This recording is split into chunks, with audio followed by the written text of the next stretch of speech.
শুভ সকাল ছাত্ররা। আশা করি আমরা সবাই ভালো আছি এবং সুস্থ আছি। আজ আমি তোমাদের পল্লব স্যার আবার উপস্থিত হয়েছি Saint Gregory's high school and কলেজের পক্ষ থেকে তোমাদের মাঝে প্রথম অধ্যায়ের উপর আরেকটি নতুন লেকচার ভিডিও নিয়ে। প্রথম অধ্যায়ের উপর আজকে আমরা মূলত যে লেকচার ভিডিওটি কমপ্লিট করব বা যে লেকচার ভিডিওটি দেখব সেটি মূলত মানুষের যে চিন্তা ভাবনা, সেই চিন্তা ভাবনাই যখন কোনো যন্ত্রের মধ্য দিয়ে আমরা প্রকাশ করব, সেই টপিকটির নাম হচ্ছে কৃত্রিম বুদ্ধিমত্তা বা ইংরেজিতে বললে আর্টিফিশিয়াল ইন্টেলিজেন্স। আমরা সবাই মোটামুটি জানি এই আর্টিফিশিয়াল ইন্টেলিজেন্স বা কৃত্রিম বুদ্ধিমত্তা বর্তমান সময়ের কতটা আলোচিত বিষয়। তার কারণ আজ মানুষ ইলেকট্রনিক ডিভাইস আবিষ্কার করতে করতে এমন একটা পর্যায়ে চলে গেছে যে আজ মানুষ চাচ্ছে হুবহু তার অবয়ব তৈরি করতে। একটা মানুষ যেভাবে চিন্তা করে, ঠিক একটা ডিভাইসকেও সেভাবে চিন্তা করার রূপদান তারা করতে চাচ্ছে। তাহলে প্রথমেই জেনে নিই কৃত্রিম বুদ্ধিমত্তাটা আসলে কি। ঠিক মানুষ যেভাবে চিন্তা ভাবনা করে, কৃত্রিম উপায়ে কম্পিউটারে সেভাবে চিন্তা ভাবনা করার সক্ষমতার রূপদান করাকে আর্টিফিশিয়াল ইন্টেলিজেন্স বা কৃত্রিম বুদ্ধিমত্তা বলা হয়। আসলে কম্পিউটারে নিজস্ব কিন্তু কোনো বুদ্ধি নেই। এটি শুধু নিজের কাছে সংরক্ষিত তথ্য এবং প্রোগ্রামের আলোকে সে তার কাজ করতে পারে। কোনো সমস্যার আলোকে নিজ থেকে সিদ্ধান্ত নিয়ে সে কাজ করতে পারে না। এজন্য দেখা যায় যে কম্পিউটারে মাঝে মাঝে মানে বাইরে থেকে অনেক সময় তোমার বুদ্ধি বা যে কোনো ধরনের সেন্সর বা সেন্সিং সাইট দিয়ে দেওয়া হয়, যেটার সুবিধায় কম্পিউটার নিজে থেকেও হয়তো কিছু চিন্তা করতে পারে। যখনই কোনো ইলেকট্রনিক ডিভাইস নিজের থেকে কিছু চিন্তা করতে পারবে, তখনই সেটাই হচ্ছে কৃত্রিম বুদ্ধিমত্তা বা আর্টিফিশিয়াল ইন্টেলিজেন্স। শুরুতে যে বিষয়টি আমাদের প্রয়োজন সেটি হচ্ছে যে আর্টিফিশিয়াল ইন্টেলিজেন্স বা কৃত্রিম বুদ্ধিমত্তাকে আসলে কয় ভাগে ভাগ করা যায়। তাহলে কৃত্রিম বুদ্ধিমত্তার প্রকারভেদ সমূহ দেখে নিই। প্রথম যে প্রকারভেদটি আমরা দেখতে পাই সেটি হলো আর্টিফিশিয়াল ন্যারো ইন্টেলিজেন্স, এবং দ্বিতীয় যেটি আমরা দেখতে পাই সেটি হচ্ছে আর্টিফিশিয়াল জেনারেল ইন্টেলিজেন্স, এবং তৃতীয়ত যেটি আমরা দেখতে পাই সেটি হচ্ছে আর্টিফিশিয়াল সুপার ইন্টেলিজেন্স। এবং কৃত্রিম বুদ্ধিমত্তার এই তিনটি ধাপ, এই আর্টিফিশিয়াল ন্যারো ইন্টেলিজেন্সকে অনেক সময় প্রথম ধাপ বলা হয়, আর্টিফিশিয়াল জেনারেল ইন্টেলিজেন্সকে দ্বিতীয় ধাপ এবং আর্টিফিশিয়াল সুপার ইন্টেলিজেন্সকে তৃতীয় ধাপ বলা হয়। তবে আর্টিফিশিয়াল ন্যারো ইন্টেলিজেন্সের এটি হচ্ছে কৃত্রিম বুদ্ধিমত্তার প্রথম ধাপ, এবং এই প্রথম ধাপের আরেকটি নাম হচ্ছে মেশিন লার্নিং। অর্থাৎ এখানে মূলত আমরা মেশিন কিভাবে কাজ করবে বা মেশিন ইনিশিয়াল অবস্থায় থাকে, বাস্তবত বলতে গেলে মেশিন ইনিশিয়াল অবস্থায় থাকে। এবং এই প্রথম ধাপটি আমরা অলরেডি পৃথিবীতে দেখেছি। যেমন আমরা যদি একটা উদাহরণ দেখি, ডিপ ব্লু অফ আইবিএম। অর্থাৎ ডিপ ব্লু অফ আইবিএম হচ্ছে এক ধরনের কম্পিউটারাইজ সিস্টেম, ঠিক আছে। এরপরে আমরা দেখব যে এটি হচ্ছে কৃত্রিম বুদ্ধিমত্তার দ্বিতীয় ধাপ, যেমন মেশিনের বুদ্ধিমত্তা, ঠিক আছে। তৃতীয় ধাপে আসবে আর্টিফিশিয়াল সুপার ইন্টেলিজেন্সের, এটি হচ্ছে মেশিনের সচেতনতা। এবং আমরা যদি প্রথম থেকে আবার একটু আসি, যে ডিপ ব্লু অফ আইবিএম এ আমরা যে বিষয়টি দেখতে চাচ্ছিলাম সেটা হচ্ছে যে এটা একটা মেশিন, যে মেশিনটা কম্পিউটারের দাবা সে নিজে থেকে খেলতেও পারবে এবং সে দাবার বিচারক হিসেবেও কাজ করতে পারবে। সো এখানে কিন্তু এই মেশিনটা দ্বারা আমরা মেশিন লার্নিংয়ের একটা প্রসেসে ছিলাম, যেখানে আমরা নিজে থেকে তারা খেলতেও পারতো, অর্থাৎ দাবা খেলতে পারতো ওই ডিপ ব্লু অফ মেশিনটা, এবং সে দাবার বিচারক হিসেবেও খুবই পরিপূর্ণভাবে সে জাজমেন্ট করতে পারতো। দ্বিতীয় ধাপে যেটা জেনারেল ইন্টেলিজেন্সের বিষয়টা আসলে বর্তমানে চিন্তা করা হচ্ছে এবং কিছুটা এ নিয়ে কাজ করাও হয়েছে, এজিআই যেটাকে বলা হয়, বাট এখনও এটি পুরোপুরি সম্পূর্ণভাবে এস্টাবলিশড হয়নি। আর আর্টিফিশিয়াল সুপার ইন্টেলিজেন্স হচ্ছে যেখানে মানুষ আসলে পুরোপুরি মেশিনের মানে বলতে পারো যে মেশিনই একসময় কন্ট্রোল করবে। ঠিক যখন মেশিনই ফুললি একসময় কন্ট্রোল করবে, তখনই আসলে মেশিনের সচেতনতা, অর্থাৎ মেশিনের মধ্যে যদি কনসিয়াসনেস চলে আসে।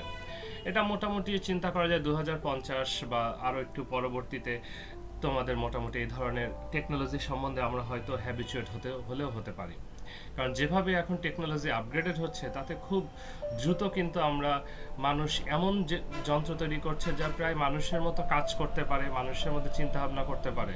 শুধু বাকি রয়েছে যেটা, যে মানুষের মতো অনুভূতিটা, সেটাও যদি তৈরি হয়ে যায় তাহলে দেখবে যে মেশিনের সচেতনতা মানে তৃতীয় ধাপে আর্টিফিশিয়াল সুপার ইন্টেলিজেন্সে আমরা প্রবেশ করব।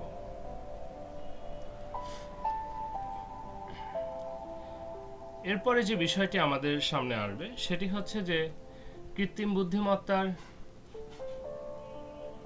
ক্ষেত্রসমূহ। কৃত্রিম বুদ্ধিমত্তার ক্ষেত্র আসলে মূলত তিনটি বিষয়ের উপর লক্ষ্য করে। সেটি হচ্ছে, একটি হলো তার মধ্যে বুদ্ধিভিত্তিক বিজ্ঞান, দ্বিতীয়টি হলো রোবোটিক্স এবং তৃতীয়টি হলো ন্যাচারাল ইন্টারফেস। সো প্রথমে বুদ্ধিভিত্তিক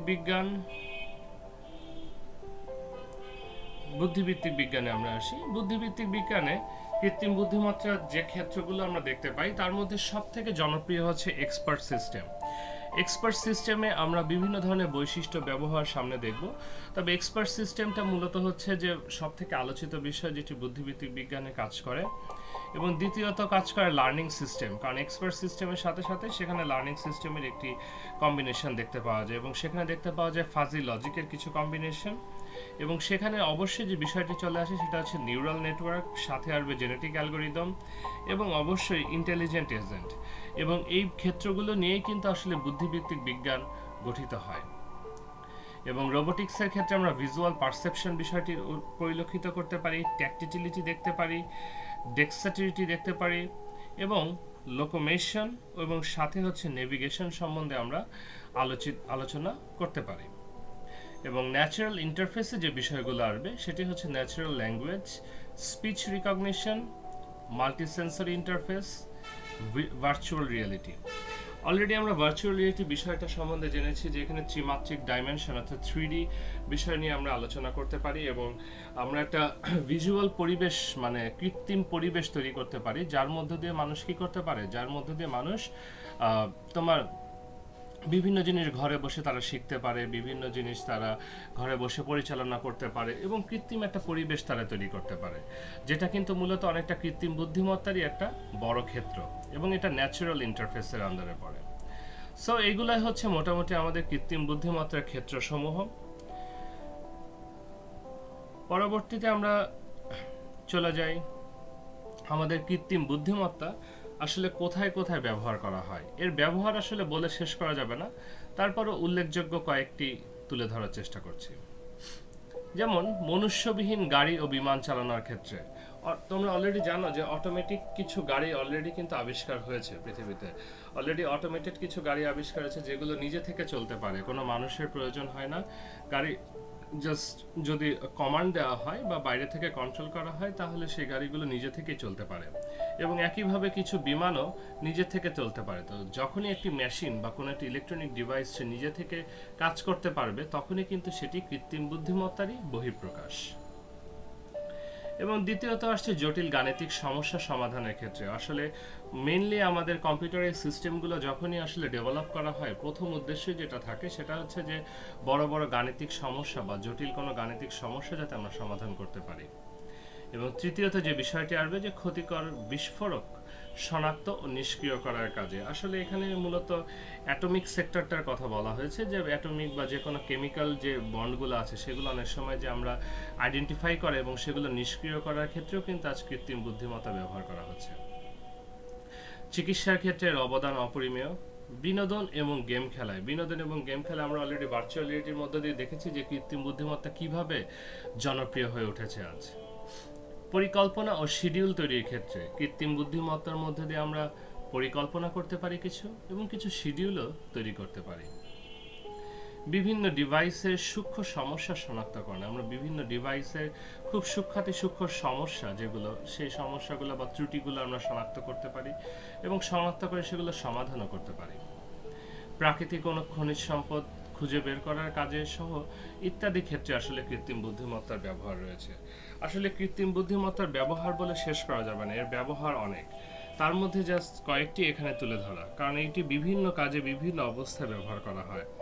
যেমন বর্তমানে বিভিন্ন আদালতে বিচার কার্য পরিচালনা, রায় প্রদান, এই সকল ক্ষেত্রে কৃত্রিম বুদ্ধিমত্তা ব্যবহার করা হয়। অনেক সময় দেখা যায় কাস্টমার সার্ভিসের ক্ষেত্রে কৃত্রিম বুদ্ধিমত্তা ব্যবহার করা যায়। সুতরাং কৃত্রিম বুদ্ধিমত্তার ব্যবহার আজ পরিলক্ষিত বিভিন্ন ক্ষেত্রে। এরপরে সব থেকে গুরুত্বপূর্ণ যে বিষয়টি আসবে সেটি হচ্ছে এক্সপার্ট সিস্টেম।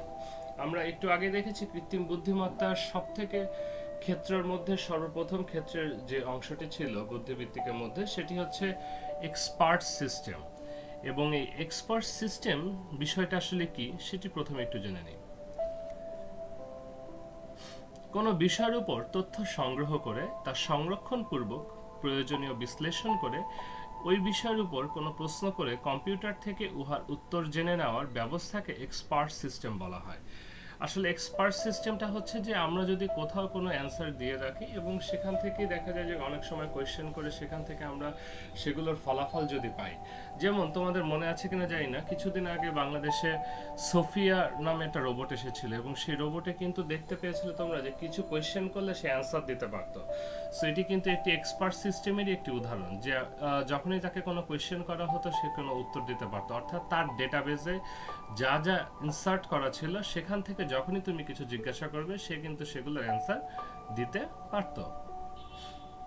এবং এক্সপার্ট সিস্টেমের উদাহরণস্বরূপ আমরা যে কয়েকটা উদাহরণ দেখতে পারি, যেমন ডিপ ব্লু, একটু আগে আমরা বললাম যে এটি দাবা খেলা ও খেলায় বিচারক হিসেবে ব্যবহৃত এক ধরনের এক্সপার্ট সিস্টেম। এগুলো আসলে এক একটা যন্ত্র। দেন হচ্ছে মলগ্যান, এটি একটি নলেজ বেসড এক্সপার্ট সিস্টেম, অর্থাৎ নলেজ বেসড এক্সপার্ট সিস্টেম, এটি কুইজ বেসড কাজ করে থাকে।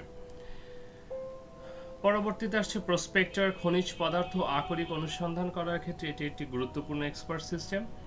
এবং একই সাথে আসবে মিক্সিমা, এটির দ্বারা দ্রুত গতিতে গাণিতিক সমস্যা সমাধানের কাজ করা যায়। এবং মাইসিন ও স্যাডুলাস, একজন অভিজ্ঞ চিকিৎসকের মতো চিকিৎসা পরামর্শ প্রদানে সক্ষম। আসলে এক্সপার্ট সিস্টেমও অনেক বর্তমানে আবিষ্কৃত হয়েছে, তবে তার মধ্যে কয়েকটি গুরুত্বপূর্ণগুলো এখানে তুলে ধরার চেষ্টা করেছি। এখানে এক্সপার্ট সিস্টেমগুলো আসলে বিভিন্ন এক্সপার্ট সিস্টেম বিভিন্ন সময় আবিষ্কৃত এবং বিভিন্ন কাজে সেগুলো ব্যবহৃত হয়। একটু আগে আমরা দেখেছিলাম যে আর্টিফিশিয়াল ইন্টেলিজেন্সের ব্যবহার, তো সেই ব্যবহারগুলো করার সময় কিন্তু আমাদের বিভিন্ন ধরনের স্পেশালাইজড কিছু যন্ত্র বা স্পেশালাইজড কিছু এক্সপার্ট সিস্টেম অনেক সময় আবিষ্কার করা হয়, তো এগুলো হচ্ছে তারই বহিঃপ্রকাশ।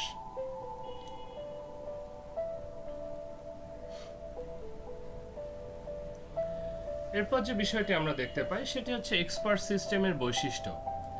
এক্সপার্ট সিস্টেমের কিছু বৈশিষ্ট্য আছে গুরুত্বপূর্ণ, যেমন প্রোগ্রামে যদি কোনো ভুল না থাকলে এক্সপার্ট সিস্টেম কাজ করতে কোনো ভুল করে না, অর্থাৎ যদি প্রোগ্রামে কোনো বাগ না থাকে, দ্যাটস ওয়াই সেক্ষেত্রে কিন্তু এক্সপার্ট সিস্টেম কোনো ভুল বা ইরর কোড রান করবে না। প্রোগ্রামে যদি ভুল থাকে ঠিক তখনই কেবলমাত্র এক্সপার্ট সিস্টেম হয়তো কাজ করতে ভুল করবে, কারণ এগুলো তৈরি করা হয় ওইভাবে।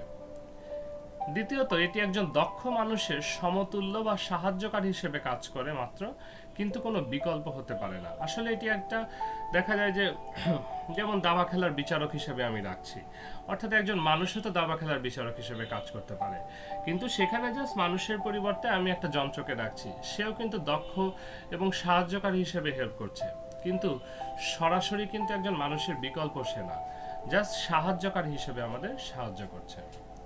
এটি একজন দক্ষ মানুষের জ্ঞান বুদ্ধির সাহায্যে তৈরি করা প্রোগ্রাম দিয়ে পরিচালিত হলেও অনেক ক্ষেত্রে মানুষের থেকেও দ্রুত গতিতে কাজ করে। তাহলে অনেক সময় দেখা যায় এক্সপার্ট সিস্টেম কি মানুষের থেকেও দ্রুত গতিতে কাজ করে থাকে।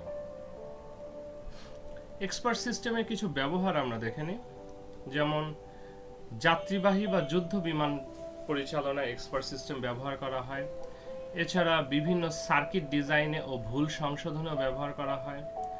শেয়ার বাজারে লেনদেন ও ব্যাংকিং কার্যক্রম পরিচালনায় ব্যবহার করা হয়। রোগীর রোগ নির্ণয়, ভূগর্ভস্থ প্রাকৃতিক সম্পদ অনুসন্ধানে ইত্যাদি ক্ষেত্রে।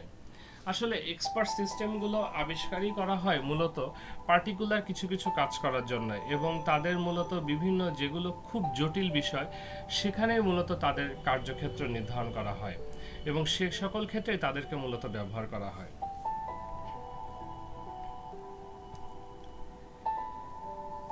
এই এক্সপার্ট সিস্টেমের কিছু সুবিধাও আমরা দেখতে পাই।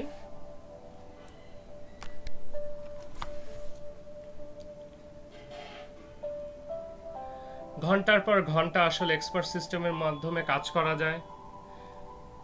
মানুষের মতো কখনোই প্রশ্ন জিজ্ঞাসা করতে ভুলে যায় না। একজন এক্সপার্টের উপর নির্ভরশীলতাকে হ্রাস করে, অনভিজ্ঞদেরকে বৈজ্ঞানিকভাবে সমর্থনযোগ্য সমাপ্তিতে পৌঁছার সুযোগ দেয় এবং মাল্টি ইউজার এক্সপার্ট সিস্টেম একই সঙ্গে অনেক কাজ একসাথে করতে পারে। আসলে বিষয়টি হচ্ছে যে এক্সপার্ট সিস্টেম, এই সিস্টেমগুলো মূলত ডেভেলপ করাই হয় কিন্তু বিভিন্ন কাজ, জটিল কাজ, বিভিন্ন কমপ্লেক্স ওয়ার্ক যেগুলো আছে সেগুলো যাতে আমরা খুব সহজে ইজিলি করতে পারি।